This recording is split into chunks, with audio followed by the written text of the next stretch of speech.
Alors, je viens de me réveiller et je viens d'apprendre une nouvelle qui me dévaste parce que je pense que beaucoup de personnes vivent la même chose quand il s'agit de processus d'immigration ou alors de démarches d'immigration ou alors quand ils font leur dossier d'immigration.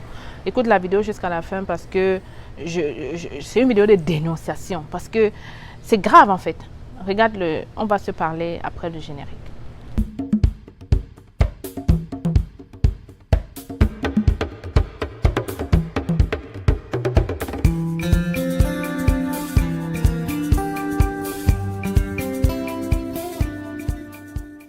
Alors les futurs Canadiens, j'espère que vous allez bien. On va donc parler de ce sujet-là. Comme j'ai dit à l'introduction, c'est une situation vraiment difficile pour moi.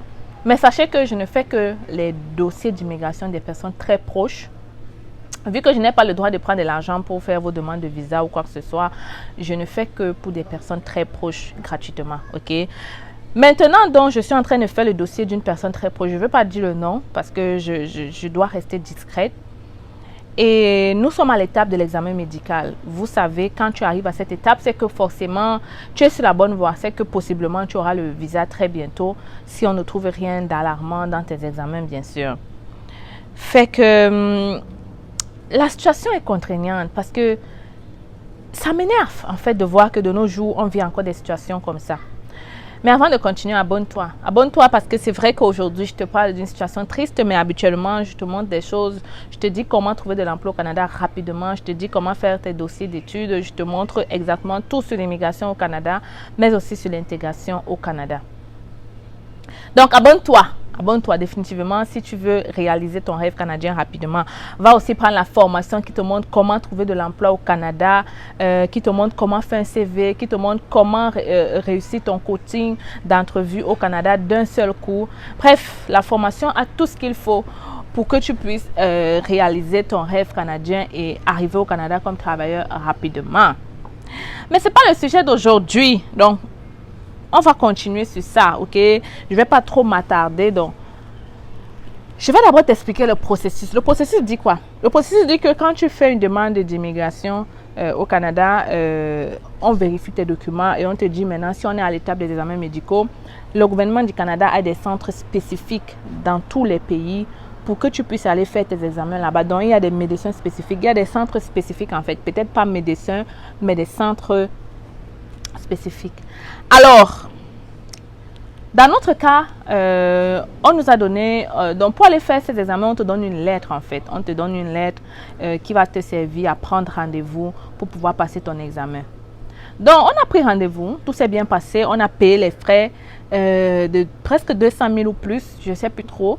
Mais il faut savoir que ça coûte quand même cher les examens médicaux. Pour des petits trucs et après, si on va te faire chier, vous allez analyser avec moi pour savoir. Je me demande, est-ce qu'ils l'ont fait exprès ou alors c'est juste un manque de professionnalisme. Ok? Donc, voilà, nous sommes allés prendre rendez-vous. Tout s'est bien passé. On a payé les frais. On nous a donné un rendez-vous. La personne est allée pour la première fois faire l'examen en question. Il a fait un certain nombre d'examens. Il est retourné à la maison. On l'a rappelé en lui disant qu'il faut qu'il revienne refaire les examens parce qu'il doute de les examens. Fait qu'ils veulent vérifier certaines choses. Il est reparti faire les examens. Ça fait à peu près 2 à 3 semaines qu'il a refait l'examen une deuxième fois. Écoutez bien l'histoire. Il est retourné à la maison. Et puis, moi, j'ai l'habitude, je sais que quand tu fais les examens, tu as à peu près 1 semaine pour que le statut change dans ton dossier. Il faut que ça change, qu'on te dise que, OK, la personne a déjà fait l'examen, maintenant on est en train de traiter. Sauf que je repars dans le dossier de la personne, ça n'a pas changé. J'attends quelques jours, je repars, ça ne change pas. Ça m'inquiète. Je rappelle la personne, je lui dis, rappelle l'hôpital en question, demande-leur, est-ce qu'ils ont envoyé le rapport des examens à l'immigration? Il appelle, on lui dit oui, on a envoyé les examens. Et la personne se rassure même. Parce que quand la personne est allée faire les examens, comprenez bien, si tu finis de faire tes examens et que tu vas avoir les résultats, il faut que tu demandes. En réalité, si tu ne demandes pas, on ne va pas te donner les résultats des examens en question. Moi, j'avais demandé à la personne de demander et jusque-là, on ne lui a pas donné ce rapport-là. Bon, moi, je me suis dit, OK, il n'y a pas de problème. D'autant plus qu'on a déjà fait les examens ailleurs, donc on sait exactement qu'il n'y a rien. Fait que je me suis dit, ça va, je vais attendre juste qu'ils envoient. Et puis, pour moi, c'était rapide, quoi. Voilà. Fait que, il repart une deuxième fois. Je regarde encore dans le site, je ne vois rien. On appelle, il disait que oui, on a déjà envoyé votre dossier. Et en plus de cela, il n'y a rien d'alarmant dans votre dossier. Donc, tout est beau, on n'a rien mis d'alarmant pour que vous ne puissiez pas avoir le visa. Je suis comme, ok. J'attends encore quelques jours, toujours rien. Donc, ça fait 3 semaines que la personne a fait les examens, et jusque-là, le document n'est pas arrivé à l'immigration. Alors, je crie dans l'immigration pour leur dire, moi, j'ai fait mes examens médicaux, on a envoyé l'examen médical en question.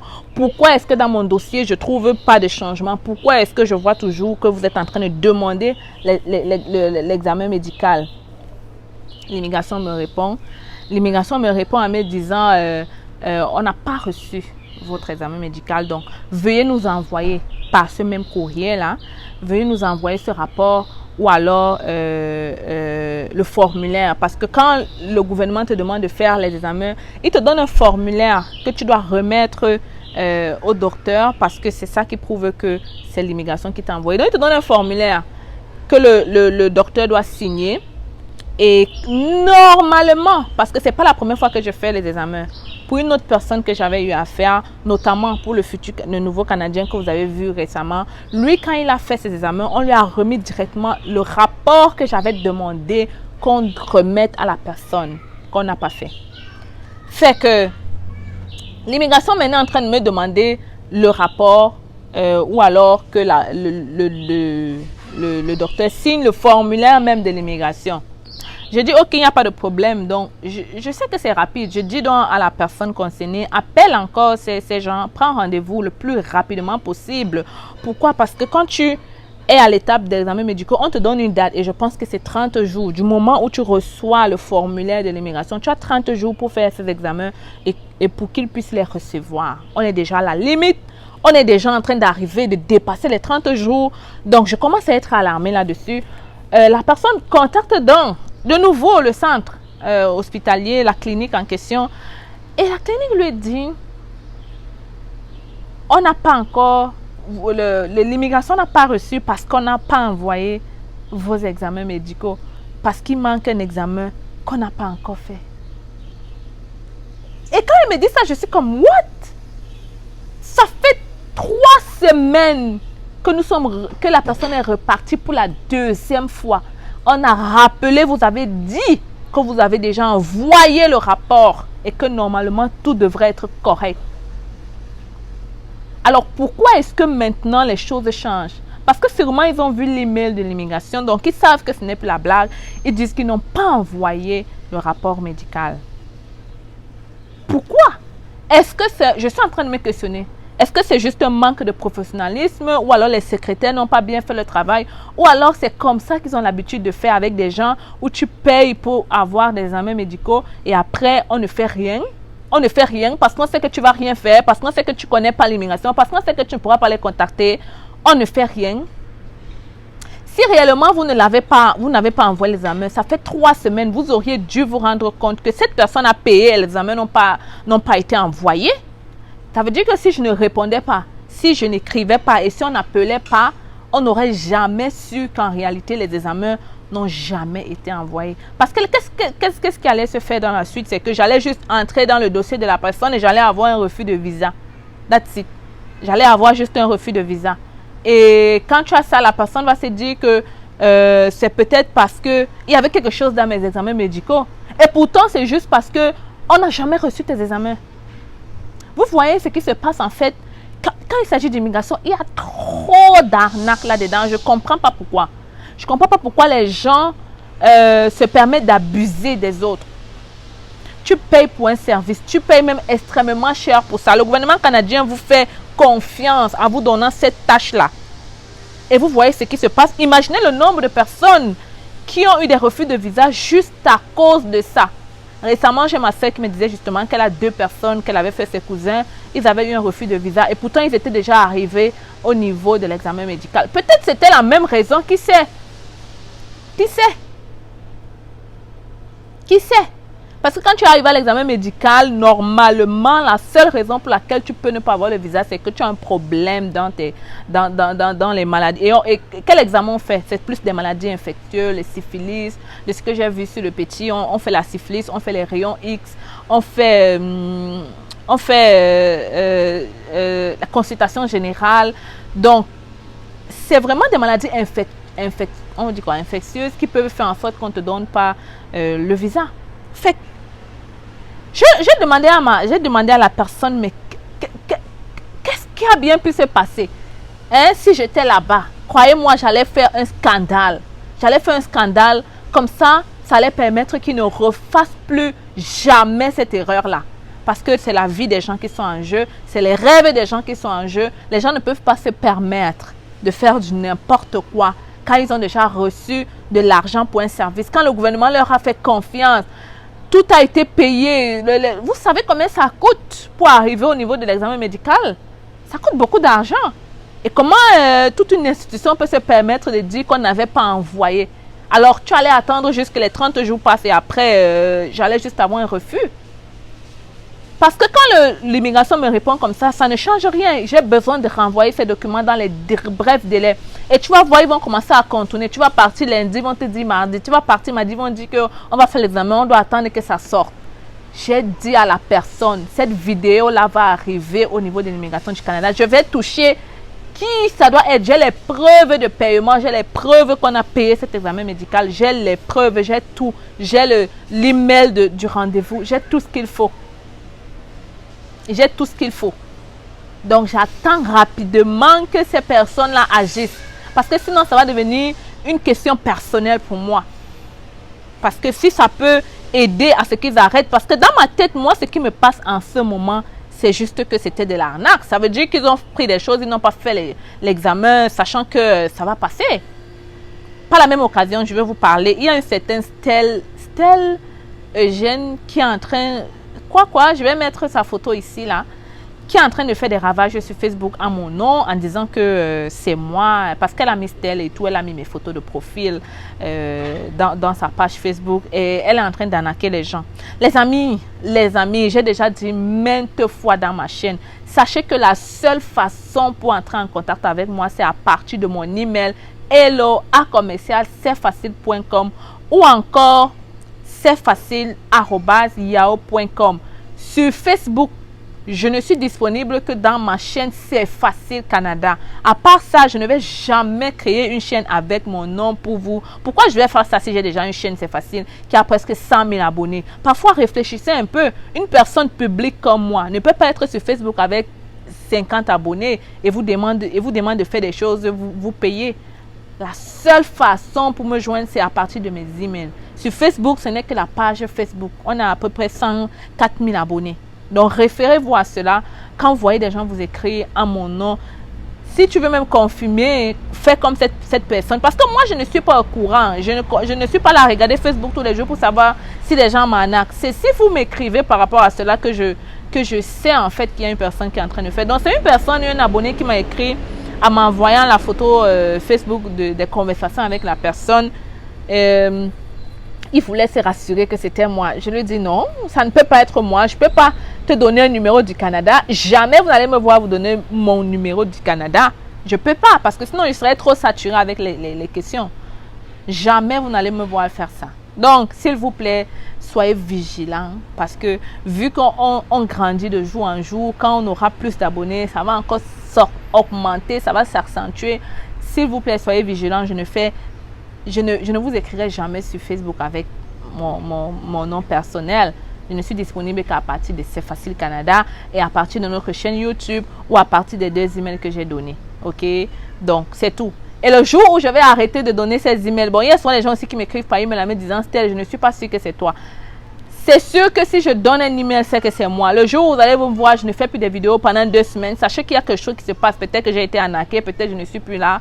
Alors là, vous pouvez avoir peur du fait que vous écrivez dans mon email. Mais tant que je continue de donner cet email-là ici, sachez que je suis la personne derrière cela et que c'est moi qui gère toutes ces chaînes-là derrière. Ok?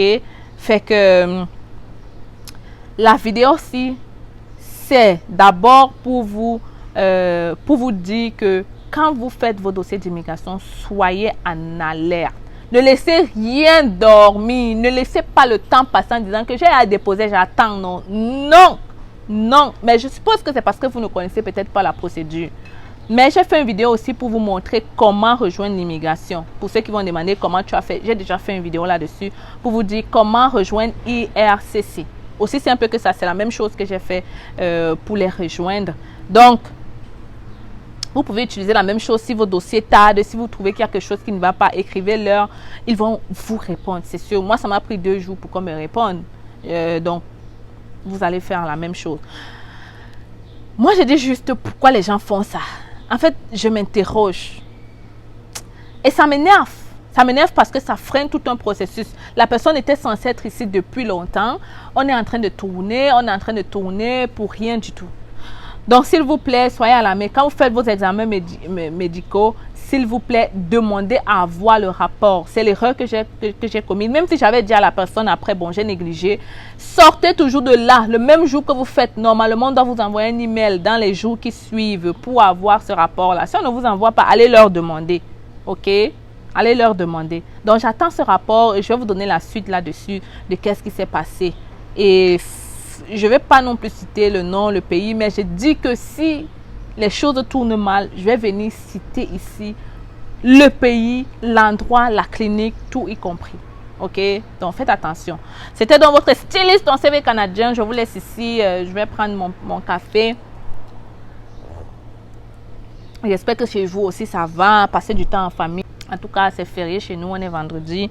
On est là avec les enfants. Voilà pourquoi je fais la vidéo dehors. Mais on a un beau soleil. On est content. OK? Fait que je garde la tête, je garde une attitude positive face à ce dossier parce que ce dossier me tient à cœur. Et si ça marche, vous allez savoir pourquoi est-ce que ça me tenait à cœur. Et je vais faire une vidéo spéciale là-dessus. Fait que reste scotché, abonne-toi si tu veux voir les nouvelles. Merci parce que j'ai vu que vous étiez très intéressés par rapport aux nouveaux Canadiens. Donc, ça me fait plaisir de voir comment vous êtes tout excités. Et je suis sûre qu'un jour, ce sera ton tour. Tout ce que tu dois faire, c'est avoir confiance, persévérer, continuer de t'informer concernant le Canada, regarder les vidéos à chaque jour et surtout prendre action. Prendre la formation veut dire prendre action. Il ne suffit pas de regarder. Prends la formation, change ta destinée. On se voit très bientôt dans notre vidéo. Bye.